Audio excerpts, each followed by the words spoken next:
ইনশাআল্লাহ তাআলা। আর এ ব্যাপারে প্রশ্নের উত্তর দেবার জন্য আমাদের মাঝে যারা উপস্থিত হয়েছেন, আসুন আমি আপনাদেরকে তাদের সাথে পরিচয় করিয়ে দিই। আমাদের মাঝে উপস্থিত হয়েছেন বিশিষ্ট ইসলামিক চিন্তাবিদ, শিক্ষাবিদ এবং গবেষক মোহতারাম ডক্টর মোহাম্মদ মনজুরে ইলাহি। আসসালামু আলাইকুম রাহমাতুল্লাহি ওয়া বারাকাতুহু।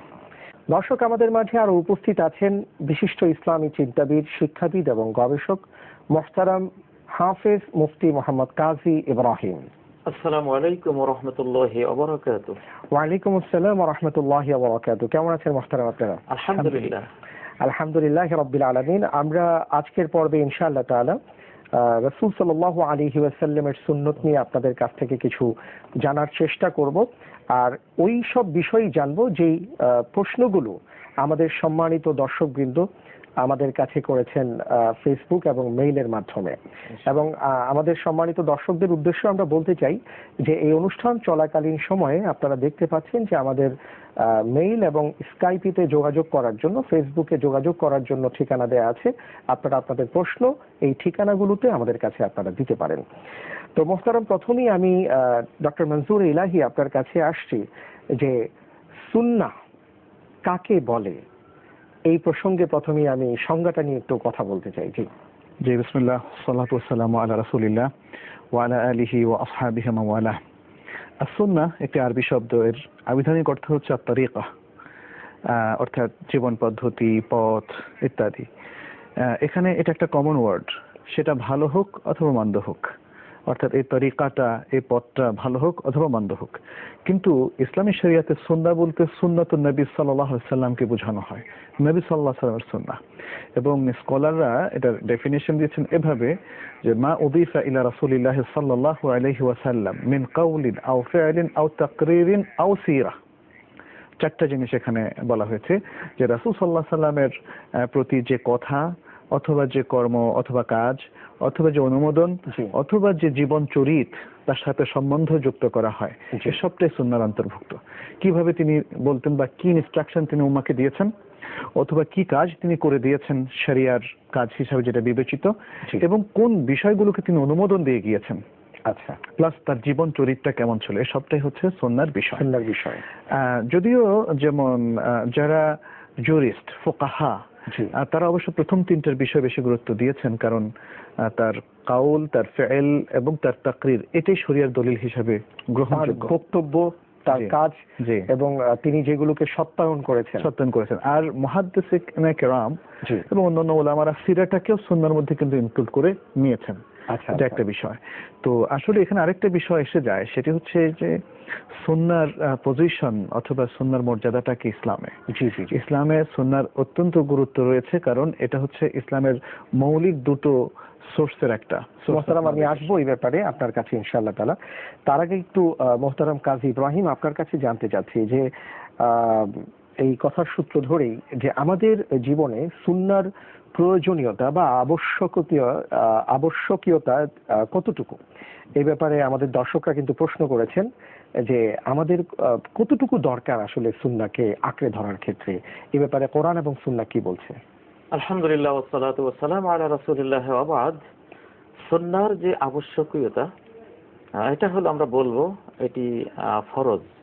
অর্থাৎ একটা কাজ সুন্নাহ হতে পারে, একটা আমল নফল হতে পারে, সে আমলটি ফরজ ওয়াজিব হতে পারে। সে আমলটি যাই হোক না কেন, ফরজ হোক, ওয়াজিব হোক, নফল হোক, সুন্নাহ হোক, যেই নামে আপনি ডাকেন না কেন, সেই আমলটিকে রাসূলুল্লাহ সাল্লাল্লাহু আলাইহি ওয়াসাল্লামের তরিকা অনুসারে করাটা ফরজ। একটি নফল নামাজও, নফল ইবাদতও রাসূল সাল্লাল্লাহু আলাইহি ওয়াসাল্লামের তরিকায় করা ফরজ। যেভাবে তিনি একটি নফল রোজা, একটি নফল উমরা, হজ, যাই বলেন না কেন, সেটা কিন্তু রাসূলুল্লাহ সাল্লাল্লাহু আলাইহি ওয়াসাল্লামের তরিকায় করা ফরজ।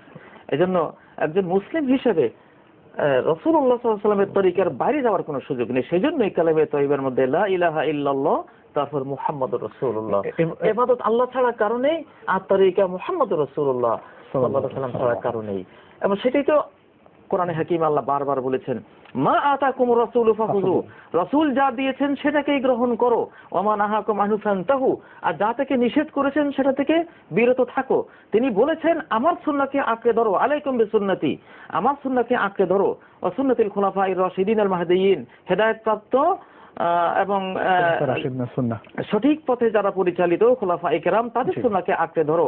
এবং বলেছেন ওয়া ইয়াকুম ওয়া মুহদাসাতিল উমুর, নতুন নতুন উদ্ভাবিত যেসব এবাদতের বিষয়ে যেসব নব উদ্ভাবিত পন্থা তরিকা মানুষের আবিষ্কার করবে যেটা সুন্নাহ দ্বারা সাব্যস্ত হয়নি সেটা থেকে বিরত থাকো। তো মূল কথা হলো যেই কোনো ইসলামী আমল রাসূলুল্লাহ সাল্লাল্লাহু আলাইহি ওয়াসাল্লামের তরিকা সুন্নাহ অনুসারে করা অপরিহার্য, এর বিপরীত করাটা হারাম এবং অবৈধ। জি, আপনার আলোচনা থেকে একটা জিনিস একদম স্পষ্ট হয়ে গেছে, সেটা হচ্ছে সুন্নাহ মুসলমানদের কাছে একটা এভিডেন্স, একটা দলিল, এবং এটা শরীয়তের একটা দলিল। তার মানে হচ্ছে শরীয়তের যে কোনো বিষয়, যে কোনো ইনস্ট্রাকশন, যে কোনো আমল, যে কোনো ইবাদত সাব্যস্ত হবে সুন্নাহ দ্বারা। সুন্নাহর কাঠামোর বাইরে যাওয়ার কোনো সুযোগ নেই। এজন্য সুন্নাহর একটা অথরিটি শরীয়তে আছে। অনেকে যারা আজকাল সুন্নাহর বিষয়ে প্রশ্ন তোলেন যে এটা অথেন্টিক দলিল কিনা, তাদের জানা উচিত যেমন কোরআনের এই 2-3টা আয়াত এখানে বলা হয়েছে, কিন্তু এর বাইরেও তো আরো কুল আতিউল্লাহ ওয়া আতিউর রাসূল এবং ইন কুনতুম তুহিব্বুনাল্লাহ ফাত্তাবিউনি ওয়া মা ইয়ানতিকু আনিল হাওয়া ইন হুয়া ইল্লা ওয়াহয়ু ইউহা। আমরা এই ব্যাপারে মুহতারাম আপনাদের কাছে আরো কথা শুনবো। আমাদের একজন দর্শক অপেক্ষায় আছেন টেলিফোনে, আমরা একটু তার ফোনটি নিচ্ছি। জি, আসসালামু আলাইকুম ওয়া রাহমাতুল্লাহি ওয়া বারাকাতুহু। ওয়ালাইকুম সালাম ওয়া রাহমাতুল্লাহি ওয়া বারাকাতুহু। আমি কামাল বলছি নিউজ কার্টন থেকে। জি কামাল সাহেব, মাতাবের কাছে আমার প্রশ্ন হলো, রাসূল সাল্লাল্লাহু আলাইহি সাল্লামের সুন্নাহ যদি আমাদের দৈনন্দিন জীবনে চলার পথে সাংঘর্ষিক হয় তাহলে সেক্ষেত্রে আমাদের করণীয় কি? জি, অনেক অনেক ধন্যবাদ আপনাকে আপনার গুরুত্বপূর্ণ প্রশ্নটির জন্য। আমরা এই ব্যাপারে ইনশাআল্লাহ তাআলা মুহতারামদের কাছ থেকে জানবো। মুহতারাম, আমি যে বিষয়ে আপনার কাছে জানতে চেয়েছিলাম একটু আগেই, আপনারাও কথা বলছিলেন যে সুন্নাহর যে প্রকার নিয়ে একটি বিষয় আপনাদের সামনে আসছে, সেটা হলো যে সুন্নাহ এবং যেটাকে আমরা কোরআনে কারীমের আয়াত বলে থাকি, তো সুন্নাহ কোরআনের সাথে আর এই সুন্নাহর সাথে কোনো পার্থক্য আছে কিনা এই দিক থেকে? জি, কোরআনে কারীম তো হচ্ছে কালামুল্লাহ আল মুজিজ আল মুতাআব্বাদ বিহি, অর্থাৎ আল্লাহ তাআলার সেই কালাম যেটা দ্বারা ইজাজ পেশ করা হয়েছে, অক্ষমতা বান্দাদের জন্য পেশ করা হয়েছে, এবং সেটা মুজিজা, সেটা মিরাকল। এবং আল মুতাআব্বাদ বিহি, কোরআনের তেলাওয়াতটা ইটসেলফ ইবাদা। আচ্ছা আচ্ছা, সুন্নাহর জন্য ধরেন এই ইজাজটা এভাবে আসেনি, যদিও সুন্নাহ ওহীর একটা প্রকার, একই ওহী আল্লাহ তাআলার যে প্রত্যাদেশ তার আরেকটা প্রকার হচ্ছে সুন্নাহ, একটা প্রকার হচ্ছে কোরআন বা কালামুল্লাহ। কিন্তু এখানে শুধু সুন্নাহ তেলাওয়াত করা, হাদিস তেলাওয়াত করা, এটা কিন্তু ইবাদত না। এক অক্ষরে 10টি নাকি কমপক্ষে, সেটা কোরআনের সাথে, সেটা কোরআনের জন্য অক্ষরের সাথে রিলেটেড। তো এটা একটা বিষয়। তাহলে এটা একটা পার্থক্য আমরা দেখতে পাচ্ছি, একটা হচ্ছে কালামুল্লাহ আর একটা কালামুল্লাহ নয়। আমাদের দেশে কিছু কিছু উলামায়ে কেরাম আমরা দেখছি বুখারী খতম করেন একটা কোন মুসিবতে পড়লে, কোরআন খতমের মতো, যে কোরআন খতমের মতো। তো আসলে হাদিস যেটা আপনি বললেন সুন্নাহ, এটা তো উচ্চারণ বা তেলাওয়াত করলে কোরআনের মতো অক্ষরে অক্ষরে সওয়াবের কোনো সেই হুকুমটা এখানে নেই। এবং এভাবে মানে কোরআনের বাইরে, কোরআনের আদলে কোন বই খতম করাটাকে একটা ইবাদত হিসাবে এবং সওয়াবের কাজ হিসাবে আল্লাহর কাছে দোয়া কবুলের আমল হিসাবে পেশ করাটা, এটা আসলে ঠিক নয়, সুন্নাহর খেলাফ। এটা সুন্নাহর খেলাফ। কারণ এরকম কোন আমল আমরা সাহাবায়ে কেরাম থেকে, রাসূল সাল্লাল্লাহু আলাইহি সাল্লাম থেকে বা পরবর্তীতে যারা উলামা কিবার তাদের কাছ থেকে আমরা সেটা পাইনি। আচ্ছা আচ্ছা, অনেক ধন্যবাদ। আর এই মুহূর্তে একজন দর্শক যে ফোনে প্রশ্নটি করলেন, খুব গুরুত্বপূর্ণ প্রশ্ন, সেটি ছিল যে আমার দৈনন্দিন জীবনে আমি যখন বিভিন্ন কাজকর্ম সেখানে যদি কোনোভাবে দেখা যায় যে সুন্নত পালন করতে গেলে এটা সাংঘর্ষিক হয়ে যায়, তাহলে আমার কি করণীয়? আসলে কি বিষয়টা এমন হবে কিনা যে আমি জীবনে যা কিছু করব সেটা কখনো সুন্নতের খেলাফ হতে পারে কিনা বা সাংঘর্ষিক হতে পারে কিনা, জীবন ঘনিষ্ঠ বিষয় একটু আপনি বলবেন? আসলে তিনি যেটা প্রশ্ন করেছেন যে কোনো কাজ যদি সুন্নাহর সাথে সাংঘর্ষিক হয়ে যায় বা সুন্নাহ মতো সেখানে হচ্ছে না, তো সেটা আমরা কিভাবে সেটা কি করব। জি আসলে একজন মুসলিম হিসেবে আমরা ক্ষণকালের জন্য পৃথিবীতে এসেছি, আমরা প্রত্যেকটি কাজ করে যাতে আমরা আখিরাতে কিছু পুরস্কৃত হতে পারি, দুনিয়াতে শান্তি পেতে পারি, কবরে হাসরে শান্তি পেতে পারি, সেই চিন্তা আমাদের মূল। আর সেটা হবে না যদি রাসূলুল্লাহ সাল্লাল্লাহু আলাইহি ওয়াসাল্লামের তরিকা অনুসারে আমরা কোনো কাজ না করি। নবীজি বলেছেন যে মান আকালা তাইয়িবান ওয়া আমিলা ফি সুন্নাতিন ওয়া আমিনান নাস ওয়া ইকাহু দাখালাল জান্নাহ, যে পবিত্র খেলো, হালাল খেলো, ও আমিলা ফি সুন্নাতিন, এবং সুন্নাহর রিংয়ের ভেতরে, সুন্নাহর পরিমণ্ডলে থেকে সে আমলটি করলো, সুন্নাহর বাইরে গিয়ে আমলটা করলো না। ও আমিনান নাস ওয়া ইকাহু, আর মানুষেরা তার ধ্বংসাত্মক ক্ষতি থেকে বেঁচে থাকলো। এই তিনটি গুণ যদি কোনো মুসলিমের মধ্যে পাওয়া যায়, দাখালাল জান্নাহ, তাহলে সে জান্নাতে যাবে। তাহলে এখানে আমিলা ফি সুন্নাতিন, সে সুন্নাহর ভেতরে থেকে আমলটা করেছে। তাহলে সুন্নাহর সাথে সাংঘর্ষিক হওয়ার তো আমাদের কোনো সুযোগ নেই। যদি সাংঘর্ষিক হয় তাহলে আমরা সেখান থেকে নিজেকে প্রত্যাহার করে নেব, সুন্নাহর দিকে ফিরে আসতে হবে। জি জি। আবু বকর সিদ্দিক রাদিয়াল্লাহু তাআলা আনহু, তিনি সামান্যতম ক্ষেত্রেও তিনি রাসূলুল্লাহ সাল্লাল্লাহু আলাইহি ওয়াসাল্লামের কোন তরিকার বাইরে এই বিশাল খেলাফত চালাবার সময়ও তিনি বিচ্যুত হতেন না। তিনি বলতেন যে আমি সামান্যতম একটি বিষয়ও যদি রাসূলুল্লাহ সাল্লাল্লাহু আলাইহি ওয়াসাল্লামের সুন্নাহ থেকে আমি বাইরে চলে যাই, আখাবু আন আজিগ, আমার ভয় হয় আমার হৃদয় বাঁকা হয়ে ইসলাম থেকে বিচ্ছিত হয়ে যাবে। অনেক ধন্যবাদ। আমি আসছি আপনাদের কাছে এই ব্যাপারে, তবে তার আগে একটু আপনাদেরকে জানিয়ে দিচ্ছি যে আমরা তো ফেসবুক এবং মেইলের মাধ্যমে এই বিষয়টি ছড়িয়ে দিয়েছি আমাদের অনুষ্ঠান সম্পর্কে। তো আলহামদুলিল্লাহ অনেক দর্শক আছেন যারা প্রশ্ন করেছেন, যারা আমাদেরকে স্কাইপের মাধ্যমে যোগাযোগ করার অনুরোধ জানিয়েছেন। তো একজন দর্শক আছেন যিনি স্কাইপিতে অপেক্ষা করছেন, আমরা একটু তার সাথে কথা বলছি এখন। জি, আসসালামু আলাইকুম ওয়া রাহমাতুল্লাহি ওয়া বারাকাতুহু। জি দর্শক, আমরা দেখতে পাচ্ছি আপনাকে, কেমন আছেন? আমি একটা প্রশ্ন উত্তর করছিলাম। জি, সেটা হচ্ছে বিভিন্ন বইয়ে কোরআনের আয়াত থাকে, এমনকি পত্রিকার বিজ্ঞাপনে বিসমিল্লাহির রহমানির রহিম লেখা থাকে। এইসব বই পড়ার সময় উযু করা প্রয়োজন বা কোনো সতর্কতা অবলম্বন করা প্রয়োজন? জি, অনেক অনেক ধন্যবাদ। আমরা ঈদের সময় অনেকেই গ্রামের বাড়িতে যাই। আমার প্রশ্ন হচ্ছে, গ্রামের বাড়িতে দাদু নানুর বাসায় গেলে কি আমাদের কি কসর নামাজ আদায় করতে হবে? জি, অনেক অনেক ধন্যবাদ আপনাকে যে আপনি যোগাযোগ করেছেন, জাযাকুমুল্লাহ। মোহতারাম, আমরা এবার যে বিষয়ে কথা বলছিলাম যে আমাদের আসলে জীবনের সাথে সুন্নাহ কখনো সাংঘর্ষিক হতে পারে কিনা, আমরা একটু যদি লক্ষ্য করে থাকি যে ১৫০০ বছর আগেই রাসূল সাল্লাল্লাহু আলাইহি ওয়াসাল্লাম আমাদেরকে খাওয়ার আগে হাত ধোয়ার কথা বলেছেন, বা আমরা প্রতি ৫ ওয়াক্ত সালাতের জন্য আমরা ওযু করে থাকি। আজকে দেখুন ১৫০০ বছর পরে কিন্তু এই এখন হাত ধোয়া দিবস পালন করা হচ্ছে, বিশ্ব হাত ধোয়া দিবস। হ্যাঁ, তার মানে হলো যে আসলে সুন্নাহর বাইরে কিন্তু আমরা কোথাও নেই। তো এই প্রসঙ্গে একটু আমি আপনার কাছে আসছি। জি, আমি এখানে আরেকটু সংযোজন করতে চাচ্ছি যে সাংঘর্ষিক হলে আসলে কি হবে এ সম্পর্কে আল্লাহ তাআলা স্বয়ং নিজেই বলেছেন, ফাইন তানাযাতুম ফি শাইইন ফারুদ্দুহু ইলাল্লাহি ওয়া রাসূল। যদি তোমরা পরস্পর মতানৈক্য করো, তার মানে তোমাদের মধ্যে সংঘর্ষ দেখা দেয় কথার অথবা কর্মের, তাহলে সেটিকে আল্লাহ এবং রাসূলের দিকে ফিরিয়ে দাও। আল্লাহর দিকে ফিরে দেওয়া মানে আল্লাহর কালামের দিকে, কোরআনের দিকে, এবং রাসূলের দিকে মানে তার জীবদ্দশায় তার কাছে গিয়ে ফয়সালা নাও, আর তার ইন্তেকালের পরে তার সুন্নাহ থেকে ফয়সালা নাও। তাহলে ফয়সালাটা হবে সুন্নাহ। এবং আরেকটি চমৎকার আয়াত যেটি সূরা নিসার ৬৫ নম্বর আয়াতে আল্লাহ তাআলা বলেছেন, ফালা রাব্বিকা লা ইউমিনুন হাত্তা ইউহাক্কিমুকা ফীমা শাজারা বাইনাহুম থুম্মা লা ইয়াজিদু ফি আনফুসিহিম হারাজাম মিম্মা কাদাইতা ওয়া ইউসাল্লিমু তাসলিমা। এটা তো আমার মনে হয় বিষয়ের উপর একদম স্পষ্ট কথা বলেছে। তোমার রবের কসম, তারা কখনোই মুমিন হবে না যতক্ষণ না তোমাকে তারা ফয়সালাকারী হিসেবে নির্ধারণ করবে যে তাদের নিজস্ব যে বিষয়ে তারা মতভেদের মধ্যে লিপ্ত, তারপরে দ্বিধাহীন চিত্তে সেটাকে তারা মেনে নেবে এবং তাদের অন্তরের মধ্যে কোনো দ্বিধা আর তারা ফিল করবে না। জি, অনেকখানে বোঝা গেল যে একজন মুসলিম তার জীবনের প্রত্যেকটা ক্ষেত্রে সুন্নাহর সাথে সংঘর্ষ পরিহার করে সুন্নাহর দিকে চলে আসবে। অনেক অনেক ধন্যবাদ। আমরা প্রশ্নের উত্তরটি পেয়েছি। দর্শক, আপনারা দেখছেন ইসলামী আয়োজন জীবন কথন। সময় হয়েছে বিরতিতে যাবার, একটু পরই ফিরে আসছি, আমাদের সাথেই থাকুন। বিরতির পর আপনাদের সবাইকে আবারও সাদর আমন্ত্রণ জানাচ্ছি জীবন ঘনিষ্ঠ প্রশ্নোত্তরের এই ইসলামী আয়োজন জীবন কথনে। মোহতারাম, এবার আমি আপনার কাছে যে বিষয়টি জানতে চাচ্ছি তা হলো যে সুন্নত এবং আধুনিক বিজ্ঞান এর সাথে কোনো সংঘর্ষ আছে কিনা, বা আসলে এই ক্ষেত্রে আমরা কি দেখতে পাচ্ছি, এই প্রসঙ্গে যদি একটু বলেন, তারপর আমি মোহতারাম আপনার কাছে যাব। সুন্নত এবং আধুনিক বিজ্ঞানে সংঘর্ষ হতে পারে কিনা, যদি বিজ্ঞানটি সত্য হয় তাহলে কোন সহিহ হাদিসের সাথে, সহিহ সুন্নাহর সাথে তার সংঘর্ষ হতে পারে না।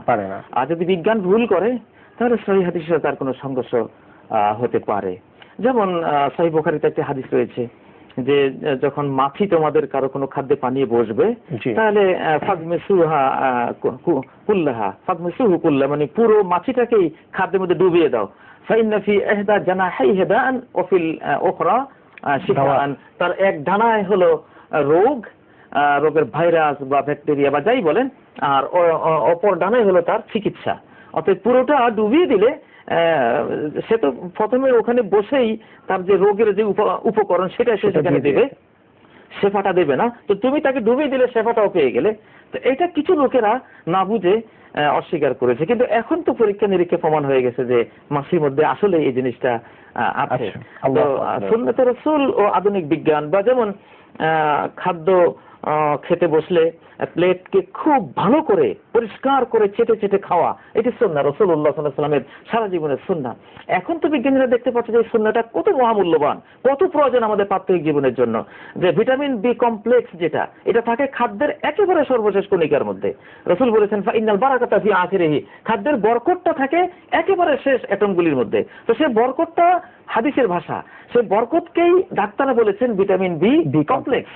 এবং আঙ্গুলগুলো চুষে খেলে কি হয়, নবীজি এতটা গুরুত্ব দিয়েছেন যে ফাইল্লাম ইয়ালহাকহা ফালিউলিকহা আখাহু, যদি কেউ তার আঙ্গুলগুলো চুষে না খায় তাহলে ভাইয়ের মুখে দিয়ে দাও, সে চুষে খাক, তবু এই খাদ্য এই কণিকাগুলোকে নষ্ট করো না।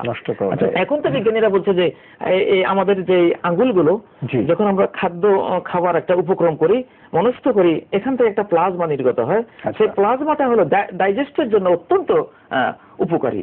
অর্থাৎ 5টা আঙ্গুল চুষলে 5টা কোকা কোলা বা যেগুলি হজমের জন্য খাই সেটার মানে কোকা-কোলা তো হজম হয় না, যাই হোক।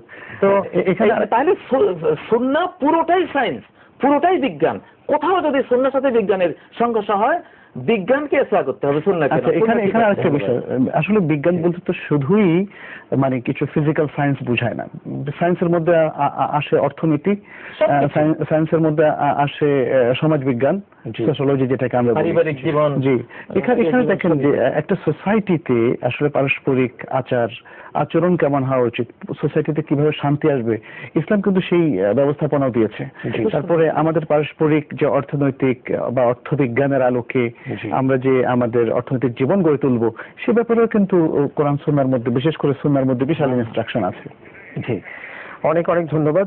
মনসুর ভাই, আপনার কাছে আমরা একটু জানতে চাচ্ছি, সেটা হলো যে স্কাইপিতে আমরা যে ভাইয়ের প্রশ্নটি পেয়েছি যে যদি কোনো বইয়ের মধ্যে বিসমিল্লাহির রহমানির রহিম লেখা থাকে তাহলে সেই বইটি পড়ার ক্ষেত্রে আমাদের ওযু করার দরকার আছে কিনা, এই প্রসঙ্গে একটি প্রশ্ন আমরা পেয়েছিলাম প্রথম। জি, এই বিষয়টা আসলে মানে আমার মনে হয় যে সমস্ত উলামারাই একমত যে বইগুলোতে কমপ্লিট ফুল কোরআন নেই, কোরআনের কিছু আয়াত অথবা বিসমিল্লাহ আছে, অথবা সেখানে সর্বসম্মতিক্রমে ওযু করতে হবে না। এমনকি তাফসীরও যদি কেউ পড়েন তাহলে সর্বসম্মতিক্রমে সেটা ওযু না করেই ধরা যাবে, সেখান থেকে ইভেন কোরআনের আয়াত কোট করা যাবে, সেটা পুরোটা পড়া যাবে ইত্যাদি। আচ্ছা, তবে যেখানে পুরো মুসহাফ আরবিতে, যেমন এই যে মুসহাফ, এই যে কোরআনে কারীম, এই যে কোরআনে কারীম, সেই বিষয়ে ওলামাদের দুটো অভিমত আছে। আচ্ছা আচ্ছা, এর মধ্যে একটি অভিমত যেটা অধিকাংশ ওলামাদের, তারা মনে করেন যে ওযু ছাড়া এই ফুল আরবি কোরআনটা ধরাটা জায়েজ হবে না, ওযুটাকে তারা বা তাহারত অর্জনটাকে তারা সেখানে ওয়াজিব বলেন। আচ্ছা, আর আরেকটা অভিমত হচ্ছে যে না, আসলে কোরআন পড়ার জন্য সেটা আরবি হলেও ওযু ছাড়া ধরা যাবে। এবং এই প্রসঙ্গে আমরা বর্তমান যুগের বড় আলেমদের মধ্যে দেখি শেখ আলবানী রাহমাহুল্লাহ, ডক্টর জামাল জারাবোজো, এরকম আরো অনেকে মত পোষণ করেছেন। আচ্ছা, তো এখানে বিষয়টা হচ্ছে আসলে এ সম্পর্কিত যে আয়াতটি পেশ করা হয় লা ইয়ামাসসু ইল্লাল মুতাহহারুন অথবা লা ইয়ামাসসু ইল্লা তাহির, যে আবু দাউদের হাদিসটা পেশ করা হয়, সেটা অনেকের মতে ফেরেশতাকে বোঝানো হয়েছে এভাবে তারা বলেন, আর অন্যরা বলেন যে না, ফেরেশতা হলেও কমন, এই জিনিসটা কমন সবার জন্য, সেই কারণে তারা মনে করেন যে এটা মাস বা স্পর্শ করার জন্য, স্পর্শ করে পড়ার জন্য ওযু করাটা জরুরি। এই হচ্ছে দুটো। অনেক ধন্যবাদ। আমরা আসছি আপনাদের কাছে, তার আগে আরো একজন দর্শক আছেন স্কাইপিতে অপেক্ষায়, আমরা তার প্রশ্নটি নিচ্ছি। আসসালামু আলাইকুম ওয়া রাহমাতুল্লাহি ওয়া বারাকাতুহু। ওয়ালাইকুম আসসালাম ওয়া রাহমাতুল্লাহ। জি, আমি আহসান হাবিব বলছিলাম উত্তরা থেকে।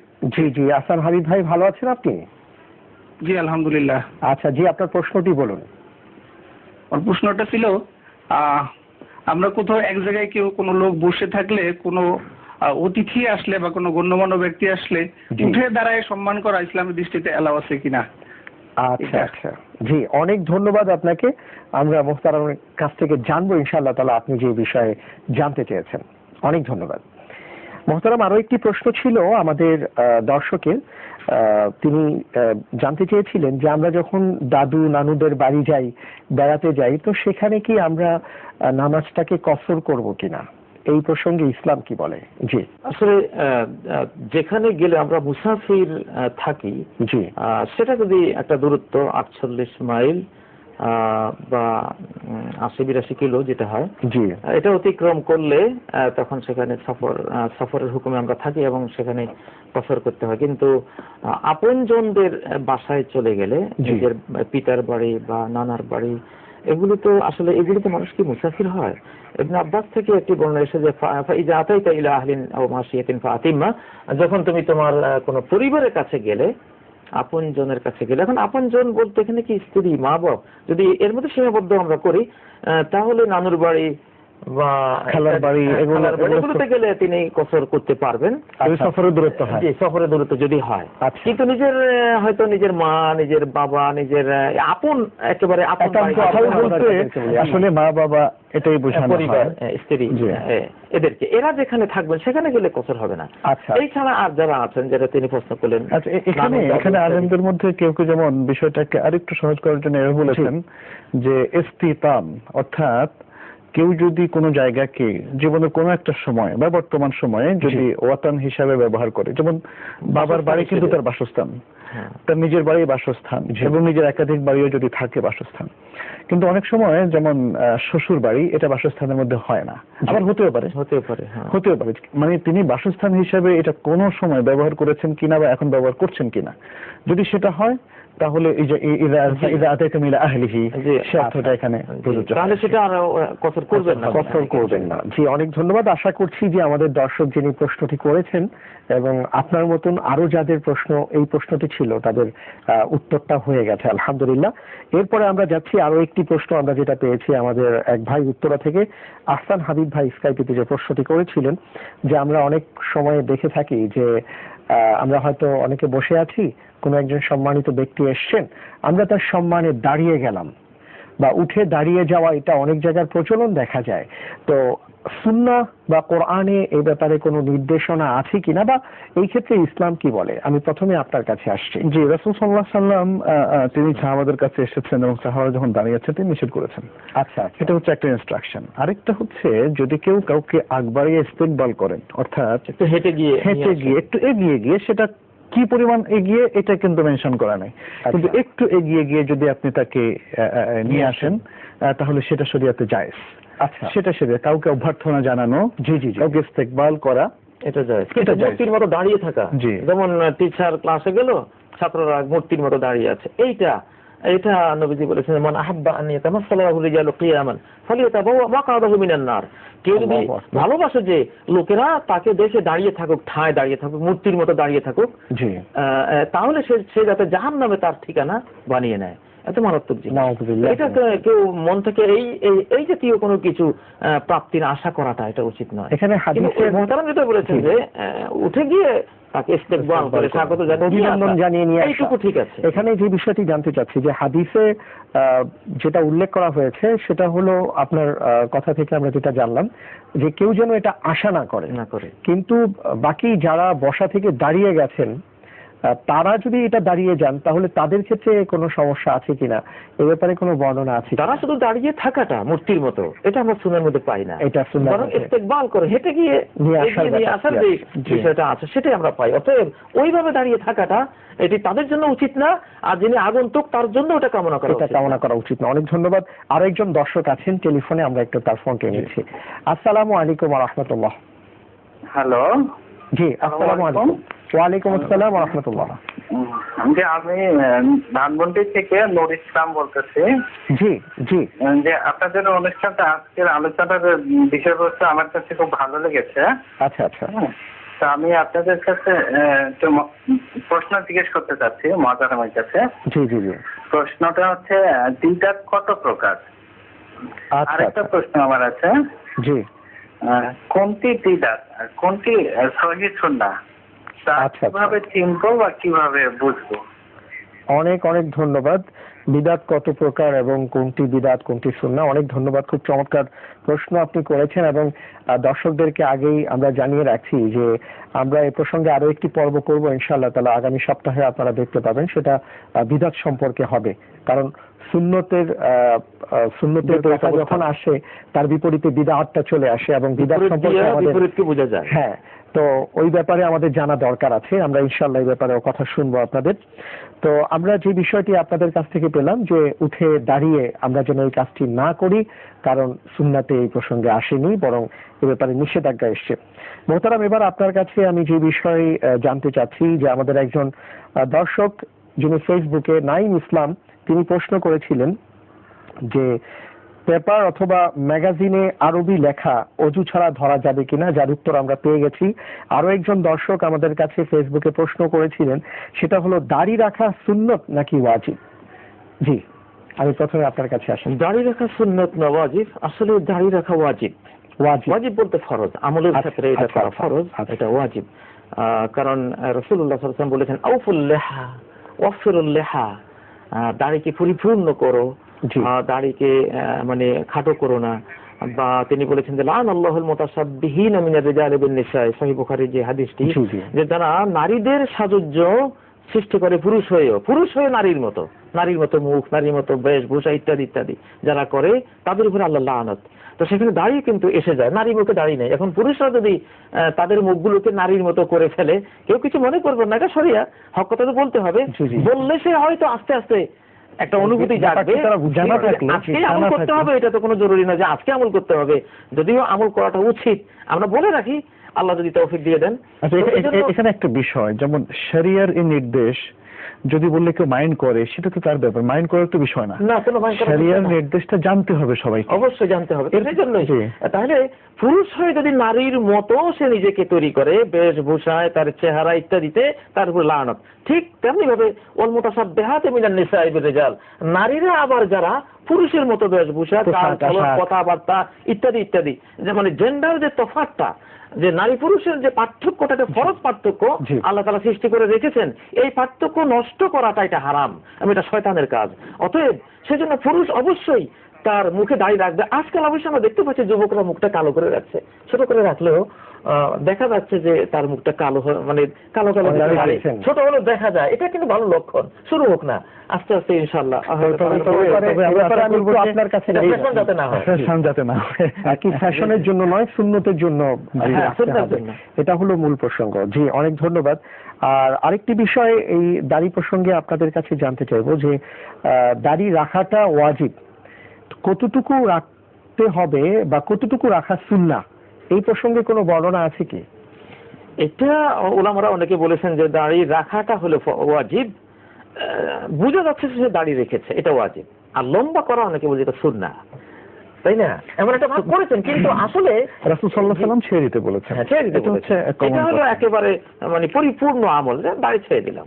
আচ্ছা, অনেক অনেক ধন্যবাদ মোহতারাম। এই প্রসঙ্গে আমরা আরো কথা শুনবো ইনশাআল্লাহ তাআলা। প্রিয় দর্শক, আপনারা দেখছেন আমাদের ইসলামী আয়োজন জীবন কথন। সময় হয়েছে বিরতিতে যাবার, একটু পরই ফিরে আসছি, আমাদের সাথেই থাকুন। বিরতির পর আপনাদের সবাইকে আবারও সাদর আমন্ত্রণ জানাচ্ছি প্রিয় দর্শক আমাদের সকলের প্রিয় অনুষ্ঠান জীবন কথনে।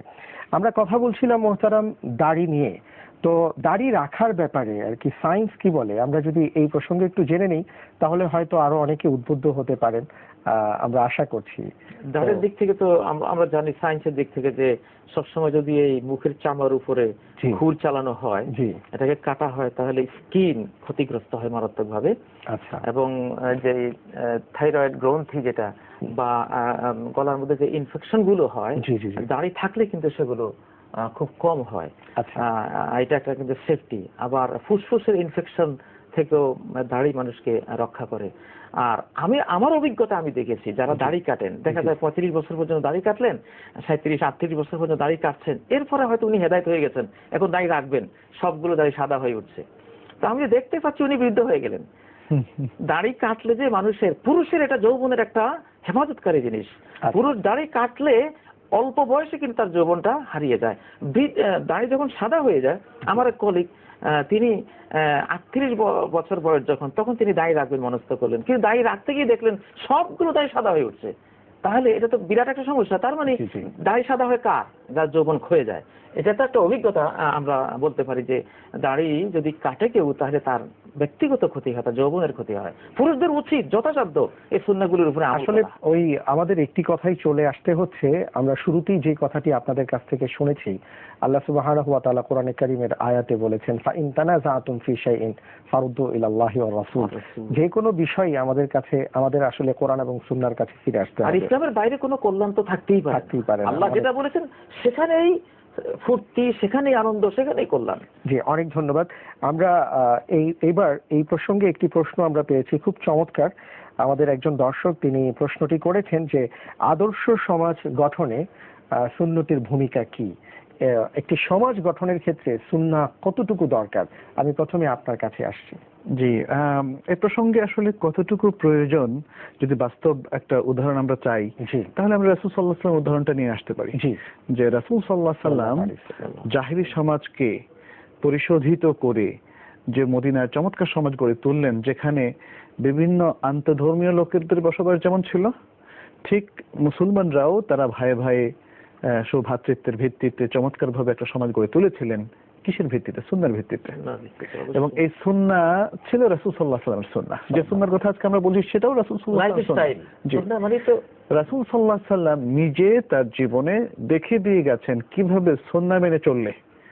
সুন্নাহ মানে হচ্ছে ওহী, আল্লাহ তাআলার ওহী, তার মাধ্যমে অনুসরণ করলে কিভাবে একটা সমাজ পাশবৃত্তি থেকে একটা চমৎকার মনুষ্যত্বের মধ্যে চলে আসতে পারে। মানুষের সমাজ কিভাবে গোলযোগ, হানাহানি, কাটাকাটি, মারামারি থেকে একটা সমাজ মুক্ত হতে পারে। কিভাবে কিছুকাল আগে একদল আরেক দলের কে হত্যা করার জন্য কিভাবে আগ্রহী ছিল, কিন্তু মদিনার সমাজকে আমরা দেখেছি যে হত্যা করা তো দূরের কথা, নিজের সম্পত্তি ভাগ করে দিচ্ছেন, নিজের জীবন দেওয়ার জন্য, জীবন এবং পারিবারিক বন্ধনের জন্য তারা নিজের স্ত্রীকে, একজন স্ত্রীকে তালাক দিয়ে মুহাজিরদের জন্য তারা ব্যবস্থা করে দিচ্ছেন। এই যে আনসার মুহাজিরদের যে সৌভ্রাতৃত্ব বন্ধন রাসূল সাল্লাল্লাহু আলাইহি ওয়াসাল্লাম রচনা করলেন, কিসের ভিত্তিতে? সুন্নাহর ভিত্তিতে। তা আজকেও সেই সুন্নাহই ঠিক তরতাজা ওইভাবে আছে যেভাবে রাসূল সাল্লাল্লাহু আলাইহি ওয়াসাল্লামের কাছে ছিল, সাহাবাদের কাছে ছিল। সুন্নাহকে যদি আজকে আমরা এভাবে মেনে চলি, তাহলে আজকেও আমাদের সমাজ কিন্তু সমৃদ্ধ হবে। আপনি যেটা বলছেন সুন্নাহ বলতে তো আমরা বেশিরভাগ বুঝি লাউ খাওয়া সুন্নাহ, মিষ্টি খাওয়া সুন্নাহ। জি জি, সমস্যা তো সেখানেই। সুন্নাহ যে একটা জীবন পদ্ধতি, কমপ্লিট একটা জীবন ব্যবস্থা, যেটা একটা ব্যক্তি, পরিবার, সমাজ, রাষ্ট্র, বৈশ্বিক পরিবেশে আনতে হবে। এই বিশাল যে কনসেপ্ট, এটা কিন্তু হারিয়ে গেছে, এটা উদ্ধার করতে হবে। জি জি, তাহলে সুন্নাহ বলতে কিন্তু আমরা শুরুতে যে কথা বলেছিলাম, রাসূল সাল্লাল্লাহু আলাইহি ওয়াসাল্লামের পুরো ইনস্ট্রাকশন, তার পুরো কর্মপদ্ধতি, তার পুরো অনুমোদন, এই সবটার মধ্যেই কিন্তু সুন্নাহকে আমাদের খুঁজে নিতে হবে। আমি যদি শুধু লাউ খাওয়ার সুন্নাত বা মিষ্টি খাওয়ার সুন্নাত হিসেবে সুন্নাতকে সীমাবদ্ধ করে ফেলি, তাহলে সেই সুন্নাহ দিয়ে কিন্তু সমাজে শান্তি আসবে না। মুহতারাম, এই ক্ষেত্রে আমি তাহলে একটু আপনাদের কাছে জানতে চাইবো যে সুন্নতের তাহলে বেশ কিছু আমরা প্রকারভেদ দেখতে পাচ্ছি, যে কিছু কিছু সুন্নাহ আছে যেই সুন্নাহ পালন করা আমাদের জন্য আবশ্যক কর্তব্য, কিছু কিছু সুন্নাহ আছে সেটা আমি চেষ্টা করব পালন করার, এমন কিছু বিষয় আছে কিনা আমি প্রথমে আপনার কাছে জানতে চাই। সুন্নাহ সবই পালনীয়, তবে গুরুত্বের দিক থেকে কোনোটা খুব বেশি আছে, কোনোটা হয়তো তার চেয়ে একটু কম আছে, কিন্তু সবগুলি সুন্নাহ, সবগুলি গুরুত্বপূর্ণ।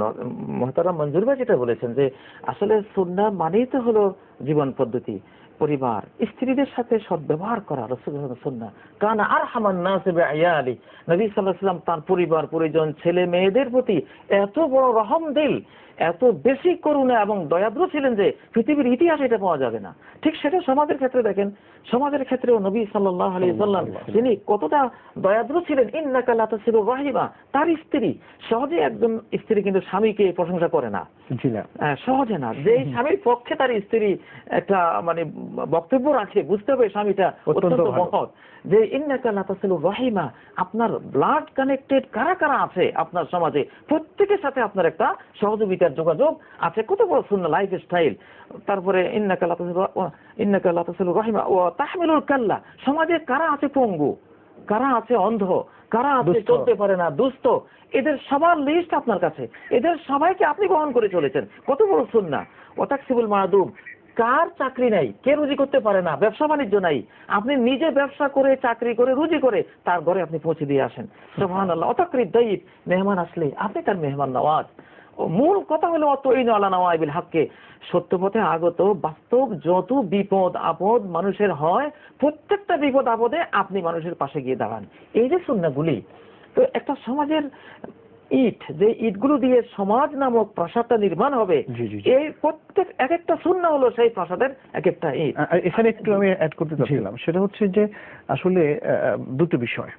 এক, সুন্নাহ কোনগুলো মানতে হবে, কোনগুলো মানাটা অপশনাল, এখানে দুটো বিষয়। সুন্নাহ যেটা মুহাদ্দিসিন বলেছেন অথবা যেটা ফুকাহারা জুরিস্টরা বলেছেন, এই সুন্নাহটা আসলে আমাদের কাছে একটা সোর্স অফ নলেজ, ফরজ।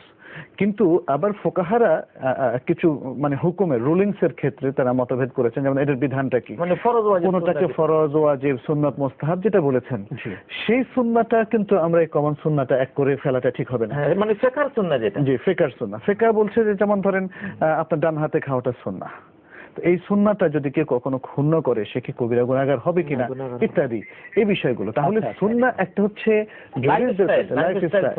একটা হচ্ছে মূল সুন্নাহ, কম্প্রিহেন্সিভ যে সুন্নাহ, কোরআন এবং সুন্নাহ যেভাবে আমরা বলছি সেটা মানাটা ফরজ, সেটা সামগ্রিকভাবে বলছি। আর যখন বলা হয় এই আমলটাকে সুন্নাত নাকি ফরজ, মানে ফরজ ওয়াজিবের মোকাবেলায় যে সুন্নাহ বলা হয় সেটা হচ্ছে অপশনাল। সেটা হলো যেটা করলে সওয়াব আছে, না করলে গুনাহ নেই। আর ফরজ করলে সওয়াব আছে, না করলে গুনাহ আছে। জি, যেমন ধরেন ফরজ নামাজের আগে পরে যে সুন্নাত গুলো, এখানে কিছু আছে রাওয়াতেব, যদিও স্ট্রংলি রেকমেন্ডেড, বাট এগুলো যদি কেউ তরক করেন, কোনো কারণে তরক করেন, তাহলে তার কোনো গুনাহ হবে না। সব থেকে বঞ্চিত হবে, অনেক বড় প্রাপ্তি থেকে বঞ্চিত হবে, কিন্তু গুনাহ হবে না। এগুলো অনেক ধন্যবাদ। আমরা অনুষ্ঠানে অনেকটা শেষ পর্যায়ে চলে এসেছি। আমরা শেষ করার আগে আমাদের একজন দর্শক যিনি খুব চমৎকার প্রশ্ন করেছিলেন, বিদআত নিয়ে তিনি প্রশ্নটি করেছিলেন, তো এই প্রসঙ্গে আমরা একটু জানতে চাইবো, কারণ সুন্নতের বিপরীতেই বিদআতের কথাটা শোনা যায়। তো আমি প্রথমে আপনার কাছে মোহতারাম আসছি যে বিদআত কাকে বলে যদি একটু সংক্ষিপ্তভাবে আপনি বলেন, কারণ পরবর্তীতে আগামী সপ্তাহে ইনশাআল্লাহ তাআলা আমরা দর্শকদের সামনে উপস্থিত হব এই বিদআত কাকে বলে এই প্রসঙ্গে আরো বিস্তারিত বিষয় নিয়ে। তো একটু সংক্ষিপ্তভাবে জানতে চাচ্ছি যে বিদআত কাকে বলে। বিদআতের অনেকগুলো সংজ্ঞা আছে, তার মধ্যে একটা যেমন জিয়াদাতুন ফিদ দ্বীনে আও নাকসুম মিনহু, দ্বীনের মধ্যে যেটা আছে সেখান থেকে একটু বাড়িয়ে দেয় অথবা একটু কমিয়ে দেয়। আচ্ছা আচ্ছা, যেমন 3 রাকাত, সেখানে আমি 4 রাকাত করে দিলাম অথবা 2 রাকাত করে দিলাম, একটু বাড়িয়ে দিলাম বা একটু কমিয়ে দিলাম। বিদআতের অনেকগুলো সংজ্ঞার মধ্যে এটা একটা সংজ্ঞা। তবে রাসূলুল্লাহ সাল্লাল্লাহু আলাইহি ওয়াসাল্লাম যেটা বলেছেন, মান আহদাসা ফি আমরিনা হাযা মা লাইসা মিনহু ফাহুয়া রাদ্দুন, এটা হাদিসের সংজ্ঞা। আমার এই দ্বীনের মধ্যে যেটা নেই, এটা যে আবিষ্কার করলো প্রত্যাখ্যাত হবে সেটা, এটা একটা বিদআত। দ্বীনে যেটা নেই, দলিলে নেই, কোরআনে নেই, সুন্নাহে নেই, সেটা আমি দ্বীনের ইবাদত হিসেবে চালিয়ে দিলাম, এটা একটা বিদআত। এটাই হলো বিদআত। তো বিদআত সম্পর্কে আমরা ইনশাআল্লাহ তাআলা প্রিয় দর্শক আগামী সপ্তাহে মুহতারামদের কাছ থেকে জানবো। সেই পর্যন্ত আল্লাহ তাআলা আমাদের সবাইকে ভালো রাখুন, আমিন। মুহতারাম, আপনাদের দুজনকে জানাচ্ছি অনেক অনেক মুবারকবাদ আমাদের মাঝে সময় দেওয়ার জন্য। জাযাকুমুল্লাহু খায়রান, আহসানা জাযা। আল্লাহ বারাক ফিক। দর্শক, আমরা অনুষ্ঠানের শেষ পর্যায়ে চলে এসেছি, বিদায় নেবার পালা। আর বিদায় নেবার আগে যে প্রসঙ্গে একটু বলতে চাই সেটা হলো আজকের পর্বে যে বিষয় আলোচনা হয়েছে সেটা হলো সুন্নাহ। মুহতারাম বিন্দু বলেছেন সেটা হলো লাইফ স্টাইল। আমরা আমাদের লাইফ স্টাইলটাকে চেঞ্জ করার জন্য অনেককে মডেল হিসেবে গ্রহণ করে থাকি, কিন্তু আমরা কি লক্ষ্য করেছি জীবনের সূচনা থেকে সমাপ্তি পর্যন্ত জীবনের যে কোনো অংশে আপনি যদি কাউকে মডেল হিসাবে গ্রহণ করতে চান, তাহলে একমাত্র রাসূল সাল্লাল্লাহু আলাইহি ওয়াসাল্লাম ছাড়া পৃথিবীতে কেউ দ্বিতীয় কোনো মডেল হতে পারেন না। সুতরাং আসুন না আমরা নির্বাচিত করি এমন একজন মডেলকে, যিনি আমাদের লাইফ স্টাইলটাকে এমনভাবে উপহার দিয়েছেন যার মাধ্যমে আমরা দুনিয়া এবং আখিরাতেও সফল হতে পারবো। আল্লাহ তাআলা আমাদের সবাইকে রাসূল সাল্লাল্লাহু আলাইহি ওয়াসাল্লামের আদর্শ মোতাবেক অর্থাৎ সুন্নাহ মোতাবেক জীবন পরিচালনা করার তৌফিক দান করুন, আমিন। এই প্রত্যাশা বিদায় নিচ্ছি। আর বিদায় নেবার আগে বলতে চাই, আমাদের কাছে আপনারা প্রশ্ন করুন এই ঠিকানায়। প্রযোজক জীবন কথন, এসএ টেলিভিশন, রোড নম্বর 116, বাড়ি নম্বর 47, গুলশান 1, ঢাকা 1212। আপনারা ইমেইল করতে পারেন জীবন.কথন@satv.tv। ফেসবুকে লগ অন করতে পারেন www.facebook.com/জীবনকথন.tv। SATV। এছাড়া যারা স্কাইপিতে আপনারা যোগাযোগ করতে চান, মেহেরবানি করে আপনাদের প্রশ্নের সাথে স্কাইপের আইডিটা বা আপনার ঠিকানাটি আমাদের কাছে জানিয়ে দেবেন।